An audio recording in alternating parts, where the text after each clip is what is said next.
राधे राधे। जय श्री कृष्णा। ये देखिए, ये देख के आप समझ ही गए होंगे कि ये क्या है, और ये भी देख के आप समझ रहे होंगे कि ये क्या है। तो बहुत ठंड थी, आप सब जानते ही हैं कितनी ठंड पड़ती है, और ठंड में जो भी गर्म भोजन होता है उसको पाया जाता है प्रसाद के रूप में प्रभु को अर्पित करके, तब शरीर में भी थोड़ी ऊर्जा रहती है। तो ये सारे जो मसाले हैं वो अगर उचित मात्रा में लिया जाए तो स्वास्थ्य अच्छा होता है।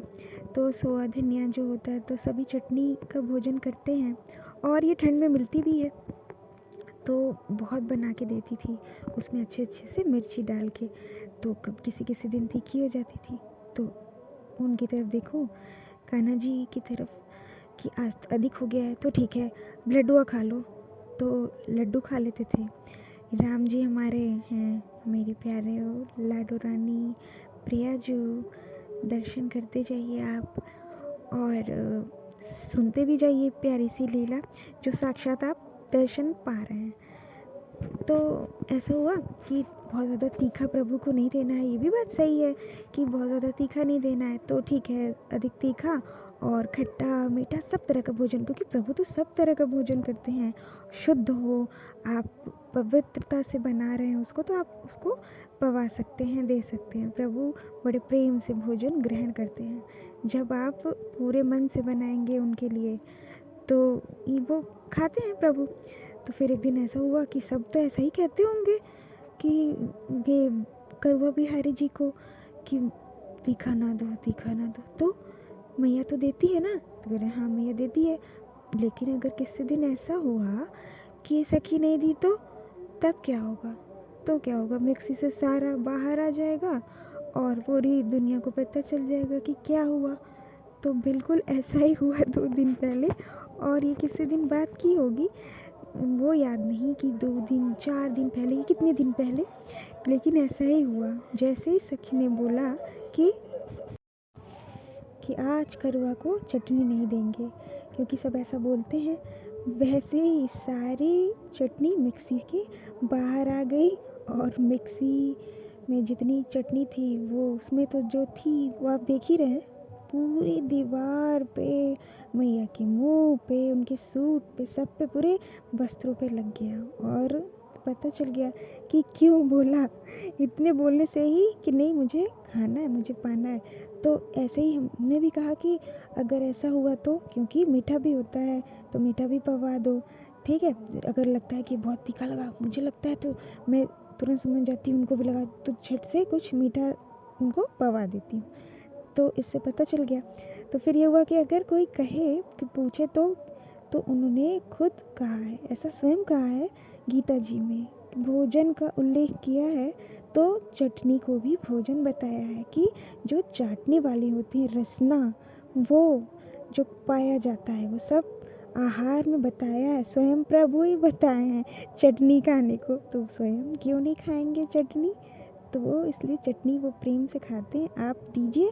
और बहुत ज़्यादा लाल मिर्ची जो है वो बस थोड़ा सा रुकना चाहिए, क्योंकि वो स्वास्थ्य के लिए हानिकारक भी होती है, और वो रोज़ नहीं आप खा सकते हैं, कभी कभी खा सकते हैं, दही बड़े हैं, क्योंकि ये सब मसाले आपको स्वस्थ रखते हैं, लेकिन अति अच्छी नहीं होती है किसी भी चीज़ की, लेकिन आप उसको पाइए दूरी बना के।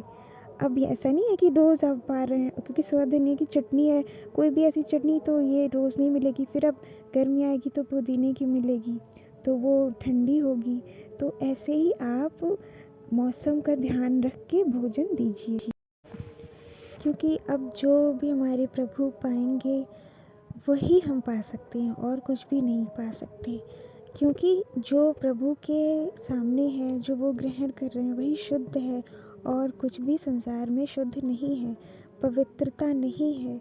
जो जहाँ भक्ति नहीं है, प्रभु का कीर्तन नहीं है, नाम नहीं है, स्मरण नहीं है, वहाँ पे अशुद्धता ही है, क्योंकि पाप से बना भोजन स्वयं ग्रहण करना भी पाप ही है। जो प्रभु के आगे नहीं गया, जो उनको दर्श नहीं हुआ, जो उन्होंने ग्रहण नहीं किया, आप प्रेम भाव से उनको उनके मुख तक ले जाते हैं मुख तक ले जाने का ये अर्थ नहीं है कि आप उनके होठों पे लगा दें और जो भी विग्रह है उसको खराब कर दें। नहीं, ना कि मंदिर में और ना ही अपने घर में।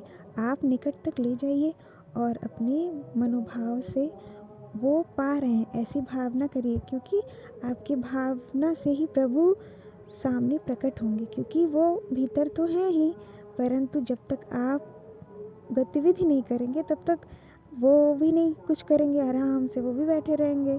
क्योंकि जब तक आप कोई कर्म नहीं करेंगे भगवान के लिए, भगवान भी कैसे आएंगे, कैसे समझेंगे कि किसी ने उन्हें पुकारा। तो आप ऐसा करिए। तो ये सारी छोटी छोटी बातें हैं जो कि पहले हमेशा से होती आई हैं, कि जो जो घटते हैं लीलाएं वो सब घटती हैं मेरे हृदय में, और जो जो मैं उनसे कहती हूँ प्रभु से, तो वो अच्छी अच्छी बातें जो हैं सब लीलाओं में रहती हैं। कि क्या होगा, यशोदा मैया और हरिदास जी बाबा और मैया, जो भी सब बातें हैं जैसे आज की लीला में थी क्या है बोलेंगे, क्योंकि बहुत फिर भावुकता आती है, तो फिर बोला नहीं जाता कुछ भी कि क्या करना है, कैसे करना है। बहुत सी ऐसी बातें हैं, समझ में नहीं आ रहा कि कहाँ से इसको बताना है, कोई और छोर ही नहीं मिल रहा है, कैसे क्या करें। और सब पता भी है कि क्या है, कैसे आपको बताना है, वो सारी बातें भी हैं, सब जानती भी हूँ कि क्या बताना है, कैसे क्या हुआ, कब हुआ, ये सब बातें। और आप समझ भी जाएंगे ये सारी बातें। और देखिए, इतनी सी छोटी सी बात बताने में ही ये पूरा वीडियो बड़ा होता जा रहा है। ये छोटी छोटी बातें हैं जो कि जीवन में बहुत लाभकारी हैं आपके, क्योंकि आप भोजन कर रहे हैं, परंतु कहते हैं कि भोजन का समय नहीं है। इतना धन कमा रहे हैं परंतु भोजन करने का समय नहीं है, तो उस धन का क्या लाभ है। बिना भोजन किए सारा दिन आप बस अपना कर्म कर रहे हैं, कुछ भी खा लिया नहीं। ध्यान दीजिए और प्रभु को अर्पित अवश्य करिए, जिससे आपका मन, आपकी बुद्धि स्वस्थ रहे, एक अच्छी मानसिकता हो। अच्छे कर्म करने के लिए आपको ईमानदार होना होगा। तो ये सारी बातें पहले भी मैं मैया को बताऊँ तो सीधे सीधे तो उन तक पहुँची ना, क्योंकि इतना समझ में ना आए कि करना क्या है। तो कभी कभी ऐसे रोना भी आ जाए। तो प्रभु फिर कैसे क्या करें, अच्छा भोजन भेजें, कभी डोसा भेजें, जो उस वक्त खाने का मन करे सब भेजें, ऐसे मनाएं। और उन्हें मालूम भी है कि मुझे क्या क्या पसंद है। मुझे डोसा पसंद है, ढोकला पसंद है, तो मेरी मम्मी लेके आए कि आज देखो ये ले आए, बहुत दिन से नहीं ले आ रहे थे। तो मुझे समझ में आ जाए और हंसी भी आए, तो फिर मैं देखूँ और कहूँ कि नहीं मानूंगी, जाओ जाओ, नहीं मानूंगी। तो ऐसे बोल दिया।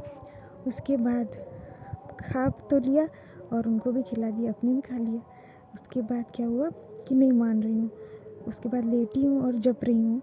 जो जपती हूँ उस समय जो जपती थी, जो 2 साल पहले की बात है, तो हरे राम ऐसे जपती थी। तो आराम से लेटी हूँ और कोई घर का काम नहीं करना, आराम है करना है, समय ऐसा है। तो अब लेटी हूँ, हरे राम मन में जप रही हूँ। उसके बाद जपते मेरे पेट से हरे राम पेट से आवाज़ आ रही है, पेट से।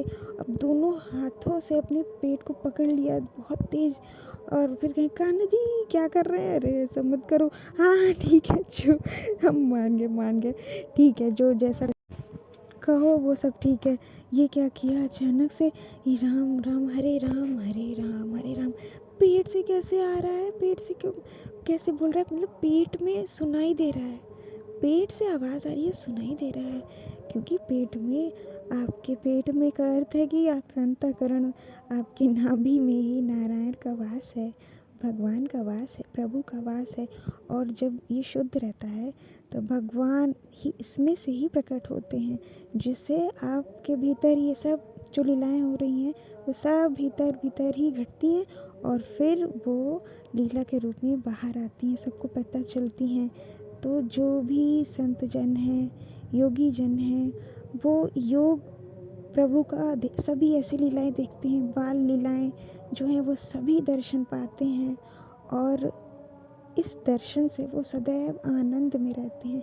इसलिए सदैव जपिए और अपने प्रत्येक कर्म में प्रभु को सम्मिलित करिए। भोजन बना रहे हैं तो उनके लिए बना रहे हैं, धन अर्जित कर रहे हैं तो उनकी सेवा के लिए कर रहे हैं। अब उनकी सेवा किसी भी प्रकार हो सकती है, किसी को किसी कर्म के लिए आवश्यक हो आप देंगे तो भी ये सेवा है, आप दे सकते हैं। प्रभु ने इस योग्य बनाया आपको। फिर से दर्शन करिए और प्रेम भाव से शुद्ध भोजन सात्विक प्रभु को दीजिए। बहुत तीखा ना हो और इतना हो कि स्वाद हो उसमें, ये सब ध्यान रखिए। बहुत अधिक गर्म ना हो, इतना हो कि जीभ न जले, ये सब का ध्यान रखते हुए और प्रभु को पवाइए, आनंद में रहिए। राधे राधे।